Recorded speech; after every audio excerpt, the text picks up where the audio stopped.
For coming this afternoon. I'm Bev Hartline. I'm the Vice Chancellor for Research and Dean of the Graduate School, and it is a total pleasure for me this afternoon to introduce to you somebody you've probably known 20 years longer than I have. Is that right for some of them? Yeah. And Dan Trudnowski is really a Renaissance man. When I started writing it down, he's a professor. He's the founder and department chair of electrical engineering. Right now, he gets to be a dean also. He's a researcher who's won and successfully completed some over $5 million in externally funded projects and has produced over 90 peer-reviewed publications. He's a mentor of at least 24 graduate students and countless undergrads in projects and research. He's an athlete. He's a father. He's a husband. He's a fellow of the IEEE, which is really a distinguished honor and has been that for 8 years almost. And he's a winner this past year of a very prestigious 2017 R&D 100 award. In order to make these accomplishments, Dan, of course, had to get his bachelor's degree in engineering science from Montana Tech, which set him on this right path. And he subsequently got a master's degree and a PhD in electrical engineering from Montana State University in Bozeman. He spent a few years doing electrical engineering research and contributing to a lot of energy projects at Pacific Northwest National Lab, and he's been at Montana Tech as a faculty member for about 22 years. I think this is 23. This is 23, starting 23? I think so. Well, almost ending 23. Okay, almost ending 23. Okay. Well, anyway, we're all eager to hear what you have to say about electric power grid reliability and stability, challenges and solutions. Thanks, Beth. I didn't write that because, and if you know me, you know I didn't write it because I can't spell Renaissance. So I've never been called a Renaissance man. So anyway, thanks. A lot of people here. I didn't expect it. I knew my class of 5 people would because I told they had to. But so I appreciate you coming. And if you leave here completely not completely disappointed, that's good enough for me. So anyway, I'm going to talk about my research area, and I tried to make this talk more of a layperson talk of what we do, why we do it, kind of thing. And then I have an example of the project that we won the R&D award for at the end of this. So anyway, so I'm going to talk about how do electric grids work, and then get into some of the challenges that we have today in electric grids. And what are some emerging technologies that are really kind of changing how we operate and control the grid? And you got to appreciate the electric grid today in the United States.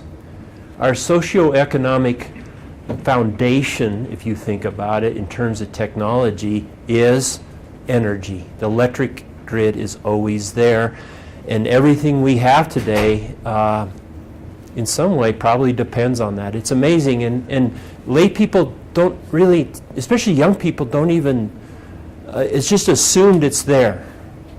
I think older people remember things like, having candles around when there's blackouts and things like that. But today, you don't even see that, and the reliability is incredible, and it's a marvel to me.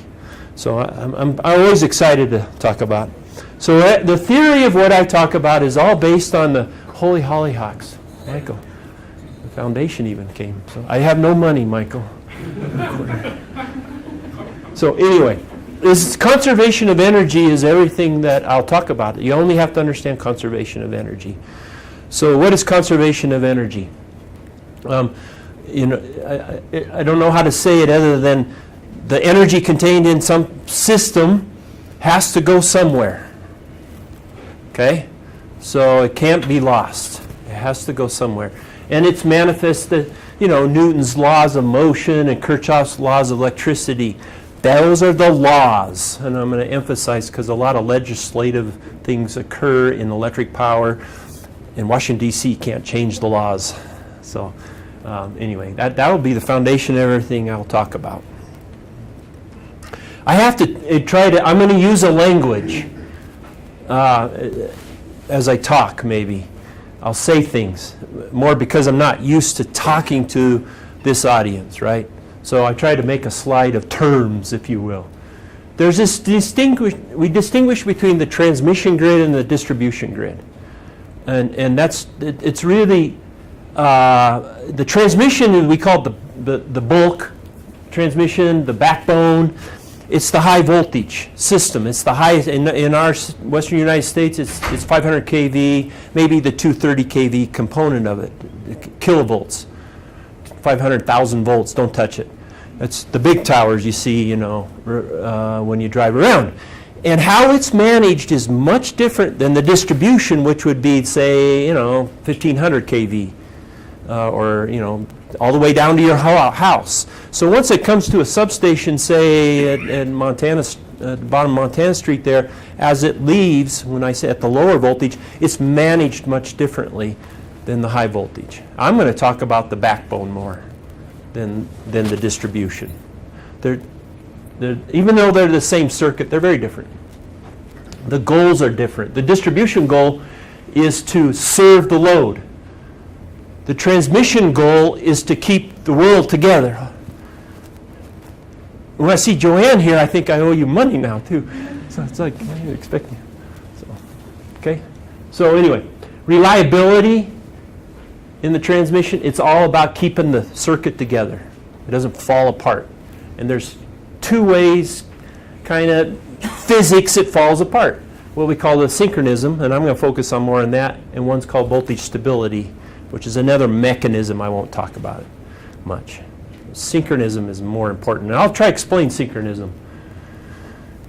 And that's the primary goal of the transmission system, to keep the whole thing together, keep it stable. And we call that the reliability of the system. Ancillary services. I might use that term accidentally. I don't want to try to use it, but because it kind of gets into language that, if you're not in the group, then you don't know. But if I say it, I can own a power plant that just sells energy. But I can also have a power plant that has ancillary service. The easiest one to understand is wind. I could sell a service that when the wind goes down, I go up, right? That's a balancing service, right? That's called the ancillary services. Service. So I might use that language.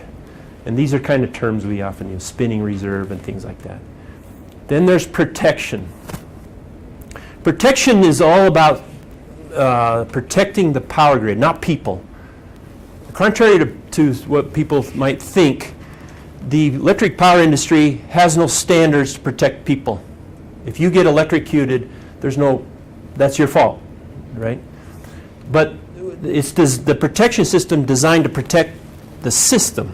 So when a tree falls on a major transmission line, our goal is to take that part of the circuit out of the grid and minimize loss of customer. But we'll do things like reclosure and, right? You're starting to learn a lot of this, right? Reclosure, if I'm protecting humans, makes no sense. Reclosure means, there's a tree falls, there's an arc, and they just keep closing the circuit back in, hoping that tree burned down. They'll do it 3 times, right?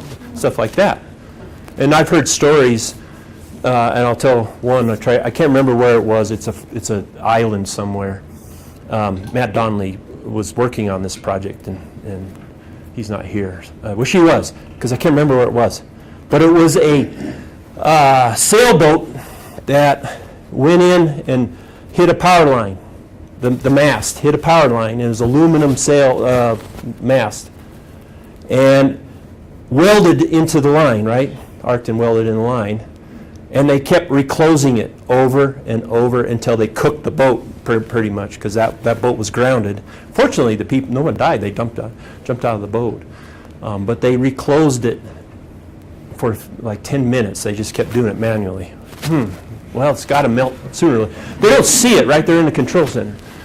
Now, that wouldn't happen in our country because we have, it might, a little bit. Right? So, anyway, so terms. So stability. So I'm going to talk about this concept, synchronism. And it basically means everybody's running at the same speed. I'll give you an analogy that you understand. Okay? But the grid is just a energy transfer circuit. It's just a circuit that transfers energy from generation to loads. So, and I just dump into it. So Colstrip, they dump current into the grid. We can't tag electron and see where it shows up. Okay? It's just the laws of physics that tells us how that all flows. But synchronism, all these generators running together, is really important concept. And when we lose synchronism, we go unstable, and that's really bad. You have things in generators like melting copper and fires and stuff if you don't use a protection system. So the protection system takes it out. Then what? Does it stay stable? Okay, and I'll give you an analogy here. So the last statement, don't worry about it. We'll talk about that. Here's my analogy. If you can understand this, you can understand power grids. Let's pretend we're driving down a 3-lane highway. And I got a truck, maybe a car, and a load, a trailer full of something. And we're driving down the road, and our goal is to drive this convoy at 60 miles an hour, right? That's our goal, okay? And we're driving along, and this car hits a deer. What's going to happen? We're all going to start, because we're connected through springs. Those are springs, by the way. We're all going to be shaking. Will we come back to 60 miles an hour? I don't know. Okay, what's the protection of that? This guy hits a deer and swerves off so bad that the springs snap. The protection is the quick, really quick decision of to cut the springs. So there's some kind of control system that will automatically break my springs. Okay, that protected that car from getting flipped around and everything and taking everybody out. Okay, that's called protection. What happens after that is stability. Does the whole convoy come back to a synchronous speed, the trailer, or does it just vibrate and everything goes wacko? That would be unstable. That's a power grid. It's amazing the differential equations, if you want to get in the math of this and the power grid, are amazingly similar. Not exactly, but amazingly similar. So now I have a really simple power grid. I have a generator and a generator connected through a transmission line and a load, and they're running at 60 hertz. In other words, all the shafts run exactly at 60 revolutions per second times a scalar. Don't worry about the scalar. Okay? They're all running exactly the same speed. If one starts to speed up a little, because I put more torque on it, I open a valve on the steam turbine and put more, then the other one will follow it, because they're connected via a spring, the transmission system. That's called synchronism. They're all running. Maintaining synchronism is really important to the stability of the grid. If I push this so hard, I open the valve so high that I just push it so hard, I could snap that. In other words, this car has sped up so much to these, then I got my protection's going, no, you're gonna pull the whole thing apart, we'll snap the springs. That's really how a power grid behaves. Okay, a power head behaves. So let's do an example. We're a planning engineer. We call him planning engineer. Engineer makes decisions on how you're going to operate the grid. So I got the world's simplest power grid.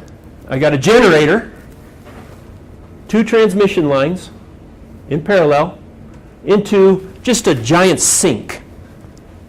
Okay, it's just we call it the infinite bus. It's the world's simplest. This doesn't exist in real life, but it's mathematically the simplest example I could ever give. And here's what a planning engineer does. The rules will require me. The NERC-FERC rules will require me that I operate this, that I survive contingencies, and there's a whole language behind that. Okay. So here's my rule. I'll make up my rules. The federal rule is I must operate be stable for a fault on either line. Okay? So a planning engineer does a study and computer simulations. Put a fault, and if I operate the generator at 40% of some rated number, don't worry about the number, it's 40% power into the grid, and I have a fault, the speed of that generator with respect to this synchronous grid, the synchronous grid is like an infinitely large truck in my previous example. So it's like this truck got infinitely large. So, and it's run at 60 miles an hour, so when he hits a deer, no more deer. But it's going 60 miles an hour, okay? So the red line is the speed of the generator. I have a fault, it starts to speed up, and then this bounces around its spring and comes back in. That's stable. It comes back into synchronism. I increase to 70%, I get more wild oscillations. Why? Because of the physics. Marcos will tell us why in about 2 months in our class, right? If I keep doing it, increase more, then I'll break the spring. So I just did a planning study. So I'm a planning engineer. I set the max power rating for this power plant at 70%. It's not allowed to operate above that. That's how we plan our grid today. But I did 3 simulations to get there, right? And I got 1 generator and a sink, right? So unfortunately, it's got a lot more complicated in the real grid. So let's say 70% is not enough. I want to get more energy. That thing's rated higher. I want to get more energy out of that. So what do? I add more generation. I tighten the springs up in the system. And I run my study again. Now the rule is I have to survive 1 contingency. That's a federal rule. So I study all the contingency. Now I can operate 110%. And that's how I'm just making up a number, 99% of transmission planning is always done that way. That's how we solve problems today in the electric power industry. That's the standard way. Add infrastructure. Okay? You have to add infrastructure. It's a passive solution. Tighten the springs. And it works. It works really well. Like I said, we have the most reliable electric power grid in the world. And it's the foundation of our whole society and our economics and everything we do. But it works. Okay? It works. Unless you have things like sage hens, and you want to build a transmission line, and you cannot add the line because of, that's a specific example if you're familiar with our local utility that tried to build a few years ago. Spent $25 million, roughly, trying to get that permitted, but never did. So that solution is hard to do today. It's really expensive. The standard number they like to say in the bulk transmission is $1 million a mile to build a transmission. A lot of that are lawyer money, right? Because of regulations and permitting and everything. But that's the cost today. Now throw renewable energy into this. So let's do the same experiment with renewable energy. So over here I got a generation of power plant. It's coal. Let's call it coal because I modeled it in the simulation as steam. You have to model the turbines. And I said, let's say 50% of that becomes renewable, wind. So I modeled the wind plant. And so the rated total here is the same as the rated total here. And I want to get the same. So I have this transmission system right here I've used historically. I've operated at 70%. Reliably at 70%. I add in, I take out half the generation, because these power plants is not one big generator. You go to a lot of plants, it's many, many generators. And I'll show you some pictures a little later if you're still awake. That's power plant. Or the wind plant. I do the same study, and I end up at 50% of rated instead of 70. Okay, so you can't just arbitrarily replace rotational generation with non-rotational generation. What's the analogy with the cars? One's a great big truck holding the system together. It's like an anchor versus the analogy for wind might be, gosh, I don't know what it is. It's like a motorcycle with a huge engine and no mass to it on the, so it can really pull along, but when it hits a deer, holy hollyhocks, things go hell, right? That's the analogy, right? Maybe. It's laws, but that's laws of physics. I can't change that. Okay, I can't change it. So that's a huge challenge today. What percent of our energy is served by wind in the United States? Anybody know? Everybody heard of numbers? I got to ask because if I make up numbers, I don't want anybody to know if I'm lying. Less than 1%? No. In the Western Interconnect, it's on the order of 5% during peak. There's a lot of renewable in the California. Texas, of all places. So there's three, I'll show you maps later, but right now, three main grids, interconnected grids in the North America. Texas is one of them. They're one grid. There are times when they're operating over 50% renewable penetration. 50% of their power at certain times is being served by wind. And of all places, you would think Texas, right? That's not far away from the entire North America. The price of wind is without subsidies today, if you assume certain maintenance and lifetime assumptions that are becoming quite reasonable, 30-year lifetime assumptions, is in the ballpark today of coal and gas turbines and things. It is a viable option when I start looking at generation. Economically, that's without subsidies. And I'm not a policy expert at all, but I sometimes drink beer with some of them. So that's just reality. If I got a lot of money in my pocket and I want to invest in a power plant, and I'm looking for investments, I'm probably going to go look at wind investments versus coal for a number of reasons. So I think the days of 5% will be gone soon, just from the reliability of the tech. GE Wind makes some really good products, and it's introducing some really big challenges to our grid. Is that the capacity that's wind? No. Is that the total Texas has delivered in averaged out? Texas has recorded days of over 50% delivered power. They have times in the day or in the 24-hour. So that's like averaged out over the year where it actually comes. No, if you average it out, it's much lower. 5%. I mean, is the 5% number you said like? The 5% is an average out number you're starting to see, not a yearly average, but they say daily average, right? In the Western Interconnect, which is big. 5% is big. So it's a challenge for this problem. So how do I fix this? Look like this. The standard solution would be add more transmission. I already showed you how the standard engineer.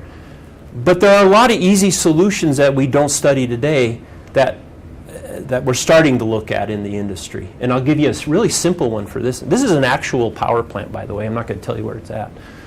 I've simplified it quite a bit, but the study comes out of that. Okay, when you pull these generation out, when you pull those turbines out, just put great big flywheels in place of the turbines. So you still have the rotating, it just becomes we call it a condenser in electrical engineering. It's a big motor with nothing connected to it but a giant flywheel. And these flywheels are big, man, we're not talking. And then you put a lot of controls on that, and you can make that look a lot like that with the controls. And so what does this cost me? Well, I have to mothball the turbines and things like that. So I'm in the low millions, maybe mid-millions of a project versus another transmission line, which is $1 million a mile, right? So there are answers we can do, even with today's technology, that people are starting to look at. So I've been playing around with the world's simplest. This is more reality. So this is the world's largest interconnect. Oh, Brazil says they're bigger, but who cares? So this is the Western Interconnect. Okay, it's all synchronized together. Every little dot is a generator. So I went from 1 to thousands. So the real world is more challenging is the point. And this is where I get to work with people for years and years, is on this grid. So let's talk about the challenges. So I didn't talk about increased load demand. Load demand historically has always gone up at some rate, and it continues today. But I had non-dispatchable. Wind and solar. I should have mentioned wind and solar is interconnected via inverters, and now I'm getting into engineering. They're interconnected oddly. Let's say it that way. It causes challenge. I have ancillary. I didn't even talk about some of the ancillary stuff. That gets really tough because of environmental issues. So in the Pacific Northwest, hydro has been our ancillary. If I need a balance, I need to do anything, I use hydro. Well, the whole Columbia drainage is now managed for salmon. And that used to be a huge asset. Montana sees that. We see that in Montana, some of the challenges. Distributed generation makes things much more harder to protect. So what is distributed? Generation at solar on your house, net metering, all those things. They used to be like tiny percent of what we see. It's growing, and it's causing a lot of challenges. Interesting enough, deregulation had huge impact on universities. So when I went to universities or college, power engineering was hot. It was a hot topic. A lot of schools had really good power engineering programs. And not long after I got out of it, school, deregulation really took hold. And deregulation, basically, if I was a utility, and this is why Montana Power Company basically broke up, right? At least you might say that. Others might say other reasons, but they owned everything from generation to the meter. They no longer were allowed to do that, and open competition came in. And they would engineer their system 30-year life. That was standard. Everything was 30-year life, high reliability. Well, if I run a company and I don't even know if I'm going to be around in 3 years, let alone 30, why should I engineer it 30 years? So what happened is they quit hiring engineers. Not all total, but really cut down. So there's a whole generation missing in the industry. And university says, well, they're not asking for engineers, we'll quit doing power engineering. And so you saw this huge, a lot of schools just quit doing it. It's expensive to run power, the labs are more expensive than everything else. So now you're seeing that change over the last 5 years or so. Tech, we invested in it. Mainly because nobody here knew what I was buying, right? So anyway. So you have a lot of lost institutional memory. I have graduate students who go out and get jobs in utilities, and they're rising up to positions that make me really nervous because, they don't have the years behind them, right? They're smart. But, they're in there 5 years and they're taking jobs that normally it takes you 20 years to get to, and they have the mentoring, and it's kind of interesting. And NERC requirements. NERC, I don't want to get into that too much, but the requirements, the rules are getting more stringent and everything. You add all these together, and there's a lot of demand for power engineers. So new technologies. What are new technologies? There's two basically that have served us well, and one is converters. Okay, power electronics. So I can buy a thyristor. Thyristor is like a really simple power electronic switch, if you will. High current. 2 kiloamps, nothing today. 10 years ago, that was huge. It'd be really expensive. Today, it's off-the-shelf technology. And now I can take thousands and thousands of amps and turn it on and off and do all these things with control systems really fast now that I couldn't do very easily before. And of all things, time synchronized measurements, GPSing.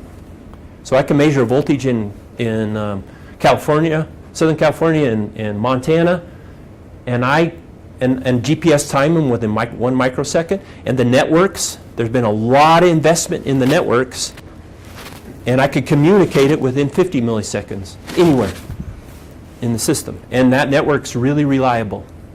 So those two technologies are having big impact. So, a lot of solutions. I'm going to run through this quick, get to my example. There's more research. So 10 years ago, the investment in R&D in the electric power industry was behind dog food investment. Research in dog. I heard a really important guy say that, and I like that, whether it's true or not. Maybe Donald Trump said that, right? Sounds like something he'd say. But that very, very little investment. Well, today it's changed. We don't have a lot of investment. We have a couple DOE offices. We have Bonneville Power has a research program where you can go get money to do research. We didn't have that before. We're moving controls out of power plants. I'll give you an example of that. We used to control everything from the power plant. So more accurate and responsive planning.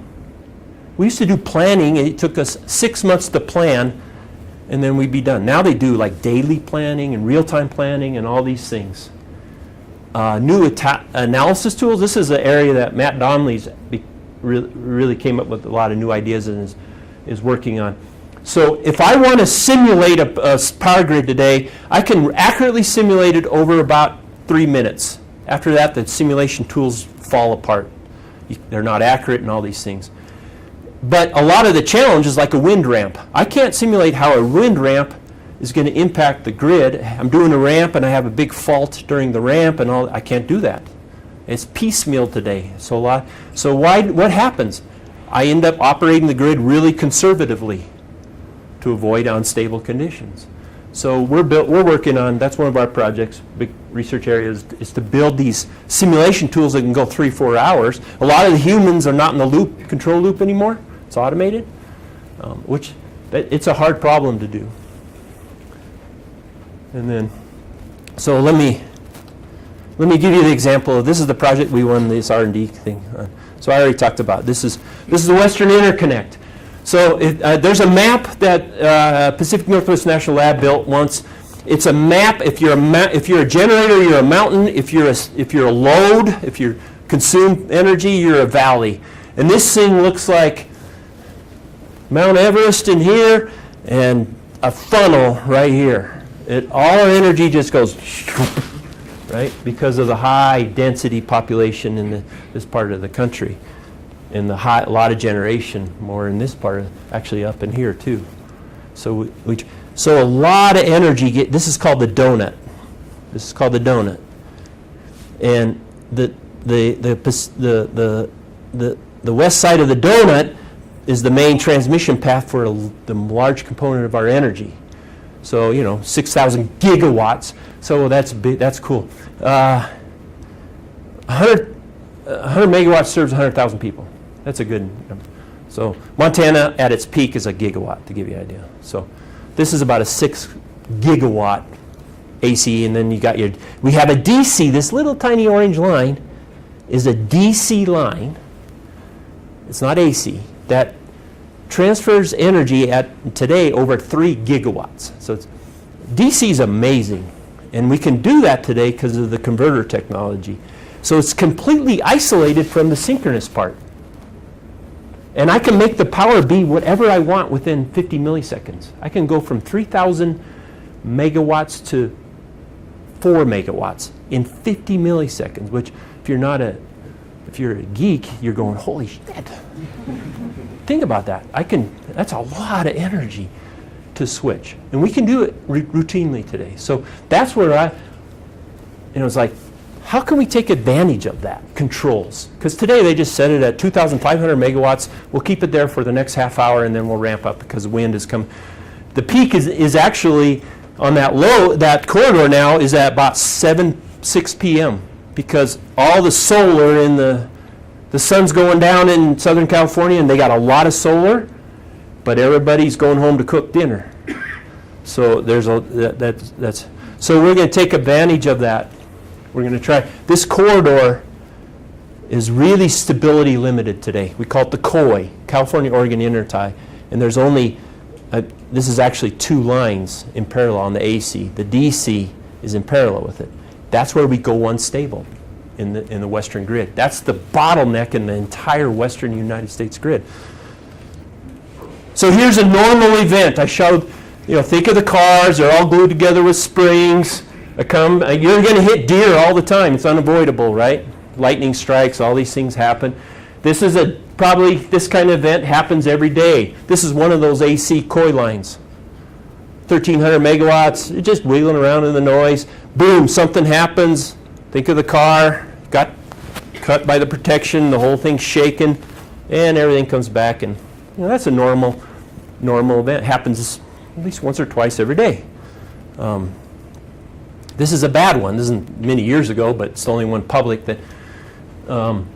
This right here caused California to go dark for a few days. I don't know if anybody. Large portions, and economists love to throw the B word around, billions of dollars of loss. Zoom in on that. The protection system didn't get me in the right place, and the generation in the north and the south were one set of car over here was pushing springs, and the springs didn't snap right, and then pretty soon all the loads, all the substations said the voltages are dipping too low. And that's very dangerous for the equipment, the transformer, everything. They just went dark. That's bad. That's bad. So here's a collection of events that happen on a regular basis. That's normal, and these are real life events in the power grid, western grid. This makes me quite nervous if I'm a power guy. This, I might go write my resume up and see what's out there, because if my system's doing that, I might get blamed as the head of planning, right? And then, of course, that. This happened twice this past summer. It's not been published. This in here is from 2000. This happens a lot. We're on the edge if that happens. We're one major event from that same 96 thing. So they were always really nervous about it. So here's the idea that we had. So you got cars, you got driving. The best way I can say this in a lay way is, hey, let's use some brakes, right? We don't have brakes. We really don't have brakes to slow the system down. So this is actually a project I did during a sabbatical several years ago. I said, what if I put a thyristor brake? So what's I'll show you a picture one a little later. But thyristor brakes, it's a wire, and then I use thyristors. Thyristors are these switches to pulse the current in and out of it. And I just let the wire heat up. It's a toaster. It's a huge, huge toaster. And after this, I have a bunch of pictures at the end of this. I'll show you a picture of one. They're pretty cheap. Stainless steel, half-inch cabling is not, a mile of cable is nothing. Thyristors are really cost-effective.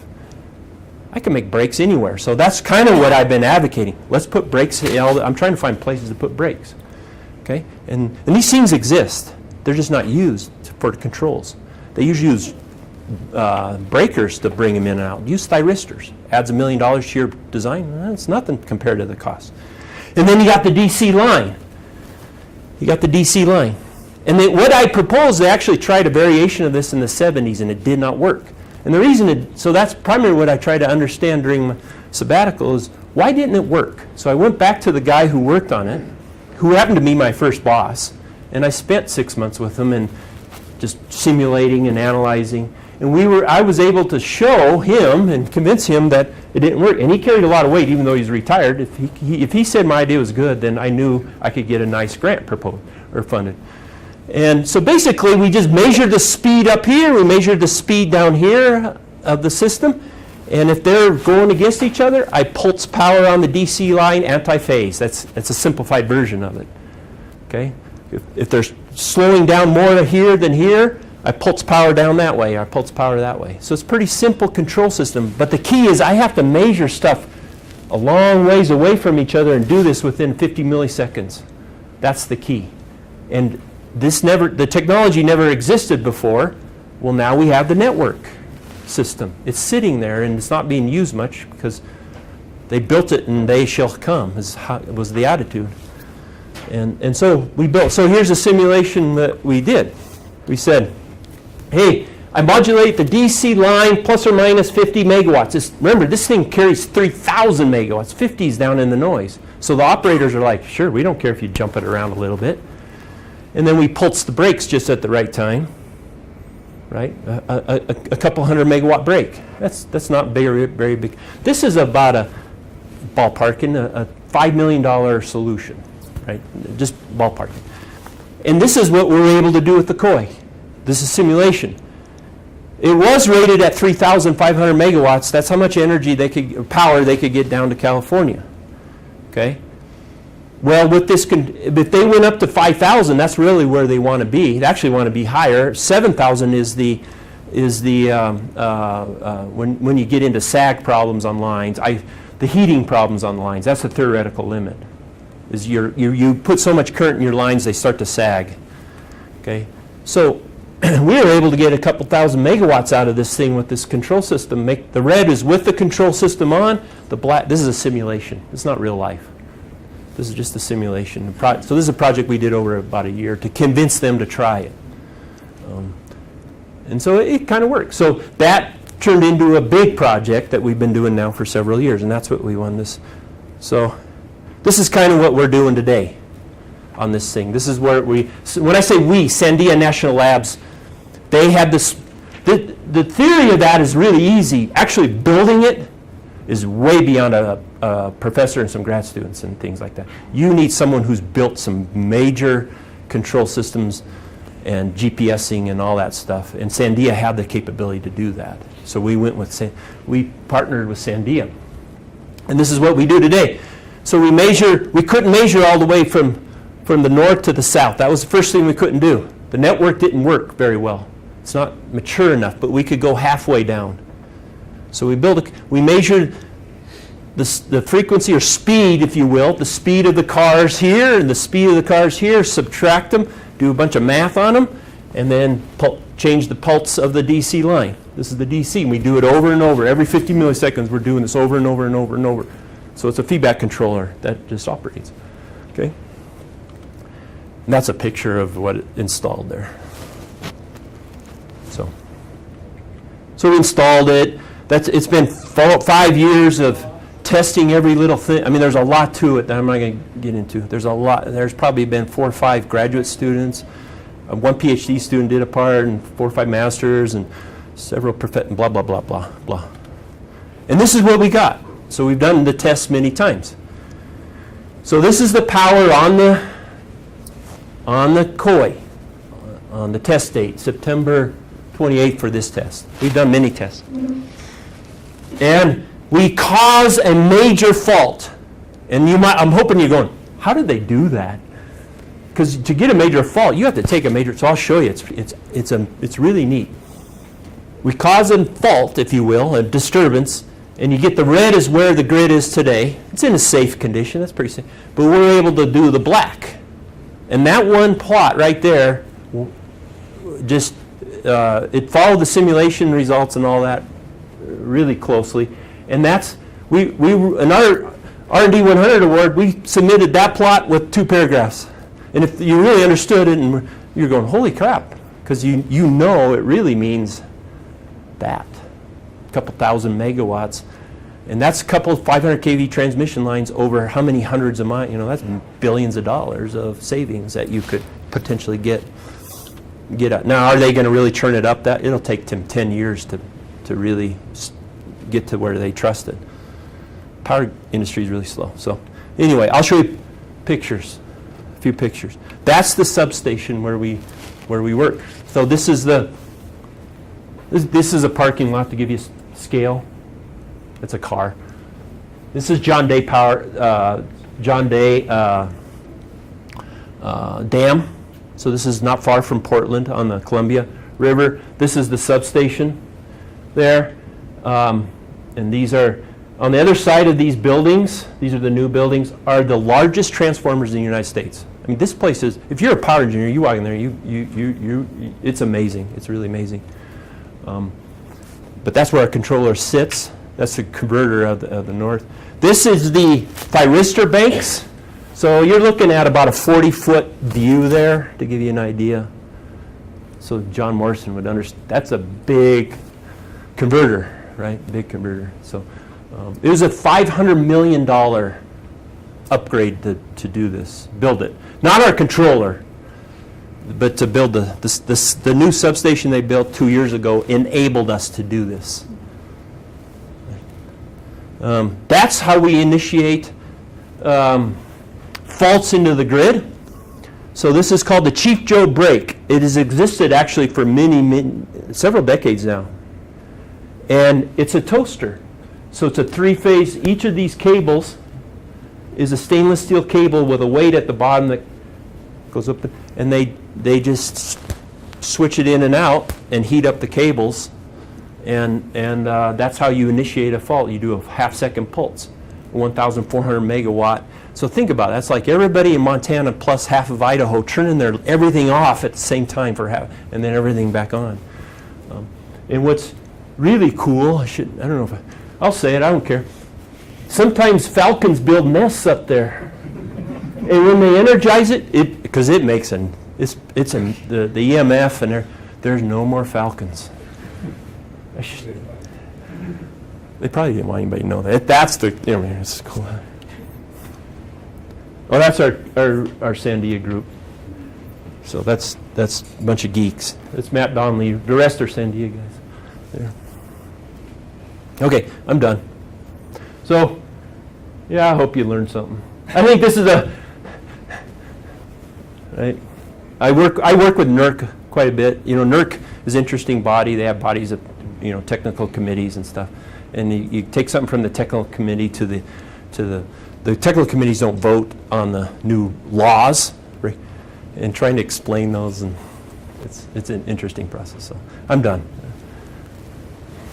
Thanks for coming. We can take questions, right? Questions, yeah. Yeah, I got one. So when you were showing the instrumentation a few slides back, when do you hit the big red button? Oh. Yeah, we haven't had to do that yet. But there is there's 2 control centers in the BPA system, one in Portland that operates the overall system, and then there's this at the Celilo converter station. There is literally a big red button. There's actually a lot of big red buttons. It's some standard. And they're building one now just for us that they can kill this thing. Because think about the control system. We're pulsing power. Maybe I didn't explain. We're pulsing power just at the right time. What if I do it at the wrong time? Anti-phase. I just broke the system. Literally, we could break. If we just get the pulsing off by 180, and it's all automated. You're talking about 10 seconds of stuff going on here. If I pulse it at the wrong time, I can actually cause the whole system to come down. So when we do testing, I am not allowed. We have one guy who's been, quote, trained in that picture. Only one of us is trained. The young guy is trained to touch anything. They just give us data, we analyze, and then we say, okay, this and that. And a test schedule takes 2 months to get approved. It's very formal. It's like going to NASA, right? The word I always thought is NASA. It's a good question. Big red button, yeah. Yeah. If that DC line is so amazing, how come there's only one of them? Because it's all cost, right? You can't tap a DC line. You can't go halfway down and then tap a substation off. Well, I guess you could kind of, but that'd be really hard. So you have to go end to end. And in order to get the costs to break out, right, you got to have a certain distance. And it depends on where you're looking and all. So there is one proposed and permitted. It just got permitted this past September from Wyoming all the way to Las Vegas. And I think it'll get built. It'll get built. But it's all about cost. The converters are really expensive. That's expensive. Oh, I just broke something. But those substations are really expensive. Yeah, Jack? Jim, you go like, I think your first slides, your first slide when I showed up. Basically, you're talking about a conservative approach, so you're running at a fraction of max load. You have your p-value right there. So if you work it back up. So your control system, you said it's, it's power industry slow, and so they're not going to adopt it even though it's proven to work. What is the load like that they're at now? Where could your control system how high could you push that? And how does that relate to your confidence that your system won't screw up? Because I imagine if you if you were closer to that razor's edge of failure, and your system fails, it's a really bad day. Yeah, So yeah. what's that confidence they need statistic-wise that your system is really bulletproof? Unfortunately, they don't use any kind of probabilistic analysis. It's just, okay, so we wrote a proposal. Our next 2-year proposal is to go into what they call operationalized. It's a process. So we just got, and we're partway through that evaluation, but in order for them to consider the proposal, we got to get, I don't want to call it permitting, but I will, permitted to operate under certain rules of the grid. So this is NERC. We just got permitted to do 1 hour walk away. So in other words, they must have an engineer there once for so many minutes per hour or some weird thing. It's just incremental. So they have a method. There is a process. Timeline, it's just not the one Right. that- I wouldn't call it timeline, it's a process line. So if we go for 2 years and we get to operate certain, levels, and it's working and it meets all the requirements, then they'll open up and this will take years. And then at some point they'll say, okay, let's put it in our planning. Now it's a planning tool. Now when you get to it and you're in the planning tool and you're accepted as a viable option today, this is now, I gave you this example, flywheels, condensers, is now approved NERC viable option for transient stability. When we get to that point, so one of the tasks in ours is to build those into the planning studies. Now it's a tool the engineer can use, is allowed to use. If that happens within the next 4 or 5 years, I'd be pretty excited. It's a slow industry.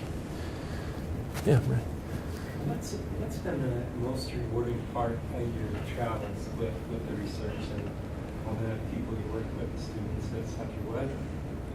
Looking back on it, You're talking about like a personal yeah. level?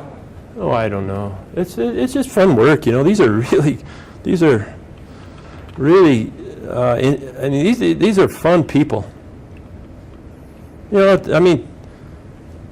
Wherever they are, they're just fun people. They really care about, I love researchers who care about what they're doing. They have a passion for what they're doing. Some guys just have a passion for getting credit or getting money and stuff. I love money and credit, right? But don't get me wrong.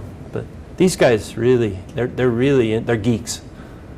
They're really interesting people. So working with these people, yeah. What is Germany, Northern Europe doing? They have with so much renewable resource, and they're trying to push more and more wind, Vestas and such. Yeah. How are they handling stuff? Well, they have I'm not real up on the European standards, right? But their standards are more relaxed in certain areas. So, and this gets a little techie, but I think we could be much more relaxed in the United States, and so I advocate. So, our frequency regulation area, which is not quite stability, and Joe, I hope, knows what I'm talking about. For example, we got a really tight one. But Brazil has demonstrated it could be much, much bigger, and you still don't have reliability problems. Well, Europe's kind of gone that way. Plus, they don't interconnect so much. We interconnect so much.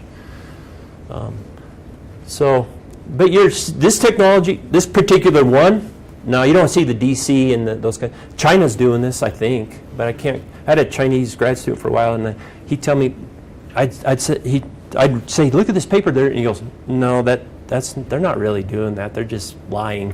So, how do you know they're lying? So I got invited to go to China, but I have a fear of airplanes, so I haven't been out. So shouldn't say that, but that's true. So now when you talk about the brake system, Yeah. the toaster, is it economically feasible to recover any of that energy? I mean, it's small amounts, right? Yeah, but it's a lot of power, but not much energy. So it's not. Right. So one of our grants we've had is you'd use renewable energy, like flywheels or battery storage and stuff, and try to add. And then people do the economics of the ancillary service. It doesn't really get you much because you're just toasting a few falcons every once in a while, you know, it's, you know, Has and anyone made a proposal to make a giant egg to lay up down there and cook it? I might get, yes. So when you went from your one simple generator system to the smaller generator and the wind, Yep. and not having the flywheel yet, there's one number that I suspect is in that P number, which is the installed capacity. I mean, sort of, but of course the wind isn't working all the time. Right, yeah. And so, I mean, so if I think of putting wind in with, you know, a coal, gas generator, or nuclear plant, the wind is only going to be going a third of the time. So if half of my power is only working a third of the time, I'm automatically down lower in what I'm going to get out on average. I'm probably also lower, and it seems that degrading is something similar to what you went from 0.7 to 0.5. I'm sure it's not the same physics exactly, but you know, you help me understand it a little better if you would either connect it with the physics or say whether this makes any sense. So you're kind of you're getting outside of synchronous reliability and stability into more operations. Right. And that's a really big challenge. But balancing means if the wind goes down, something's got to pick it up. Conservation of energy, the amount coming out of the grid always equals the amount going in the grid, no matter every microseconds, right? So I have to balance. If I lose it, and I have to balance it. That's part of a portfolio today. If you and I want to go we own a bunch of land, we want to put up wind turbines at a significant level, we got to get licensed. We have to provide balancing. Now, we don't have to build a gas-fired turbine to do that, but we may have to contract with someone like Dave Gates' facility over here. That's all they do is balance Judith Gap. Or that pump storage thing. Or pump storage. And pump storage is a really interesting, has a lot of fiscal benefits that maybe we don't cost you, aren't doing the ancillary service very well. And I, you know, there is Bryce isn't here. Bryce Hill's got a proposal he's working on to use the pit with pump storage as part of the process. And people might think that's silly, but the economics of it might really be significant, you know. So you have to have storage. You have to have something that responds faster than the wind going down. So today it's gas-fired turbines. Tomorrow, yeah, storage will be long-term storage, like pump storage is the way it could go. So, yeah. With all the publicity around the Tesla mega battery that was Yeah. implemented in Australia, do you see that coupled with wind playing a big part in the U.S.? Battery storage has I'm not a storage expert, but I drink whiskey with them. So this guy right here, actually, he's a good guy if you want to. He's the manager of Sandia's battery, one of those dudes. So battery storage is really good for fast services like this, where I need it now, I need it quick. But for long storage, like Bev was talking about, I got wind, or solar is a better example. I get it 8 hours a day. What do I do those? Battery storage is not a good pump. The one that really meets the 30-year costs numbers and all that stuff and environmental issue is pump storage. So I think battery storage is a solution looking for problems. That's my opinion. I'm not a big chemical storage advocate for the grid.